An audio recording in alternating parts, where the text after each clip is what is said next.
এখন যাচ্ছি, কোথায় যাব দেখতে থাকো। এত সুন্দর জায়গা, সঙ্গে বড় মা আর মাও আছে, মা সামনে আছে বসা।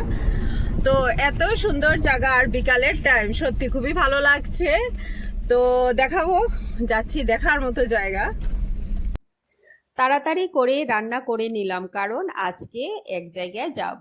তো এদিকে আমার কড়াইয়ের অবস্থা একদম খারাপ হয়ে গেছে, কারণ তার আগে আমি মাছ তরকারি রান্না করেছি মুখি দিয়ে। এই দেখো, মুখি দিয়ে মাছ তরকারি করেছি, তেলের বড়া করলাম, আর সঙ্গে করেছি কাঁঠালের বিচি ভাজা। তেলের বড়াটা কিন্তু অনেক টেস্টি ছিল, তেলটা মানে তিতা একদমই ছিল না, খুবই ভালো ছিল। তারপর আমরা বেরিয়ে গেলাম সেই জায়গার উদ্দেশ্যে। ঠিক বিকালের সময় এত দারুণ লাগছিল আর এত সুন্দর ভিউ, গ্রিন গ্রিন ভিউ, আর এক এক দৃশ্য মানে দেখার মতো ছিল।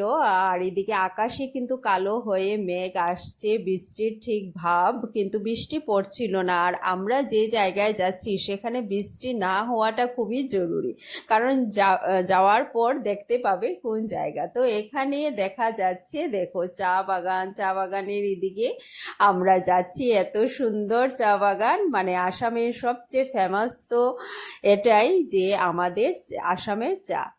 তো এত বেশি সুন্দর দৃশ্য দেখে দেখে আর গল্প করে করে আমরা এত মানে ভালো লাগছিল। এদিকে মা আর সজল বসে যাচ্ছে, রাস্তার মধ্যে প্রচুর গাড়ি, কারণ ছিল সবাই এই জায়গায় ঘুরতে যায়। তো ঘুরতে যায় কেন যায়, কিসের জন্য, তো দেখতে যাবে, দেখবে আমি যাওয়ার পর এমনি দেখতে পাবে। তো দেখো এত জল, তো কিসের জল এটা, অ্যাকচুয়ালি একটা বিল, শনবিল আমাদের।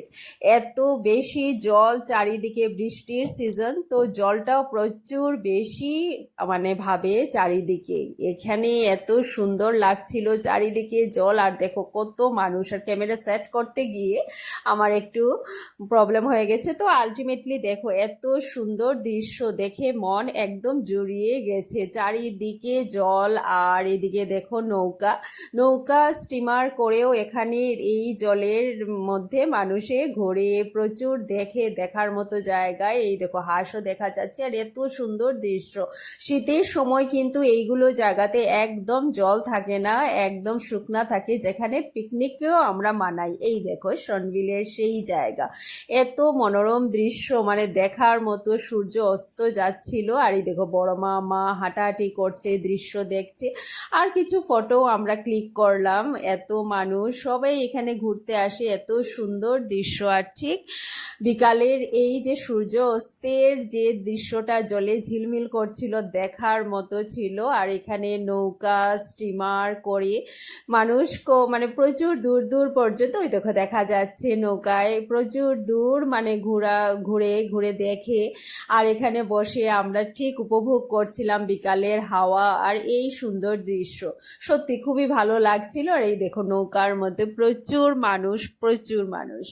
তো আলটিমেটলি সেখান থেকে ওই দেখো আমরা আলটিমেটলি চলে আসছি। আমরা এখন এখান থেকে আমরা আরেক জায়গায় যাব। কোথায় যাব, রাস্তায় আসতে আসতেই প্ল্যান হয়ে গেল যে একটা জায়গায় যাওয়াই যায়, কারণ বিকালের সময় সন্ধ্যা হয়ে আসছে। আর এই দেখো আকাশ একদম কালো হয়ে আসছে, একটু বৃষ্টিও পড়ছিল আমরা যখন আসছিলাম। আর ওই দেখো টিলায় এত চা বাগান, চা গাছ, দেখে তো সত্যি মানে কিছু বলারই নাই। আর আমরা এসে গেলাম ধাবায়। তো ধাবায় এসে আমরা পনির পকোড়া, চা এগুলা এনজয় করলাম, খুবই ভালো লাগলো। আজকের দিনটা খুবই সুন্দরই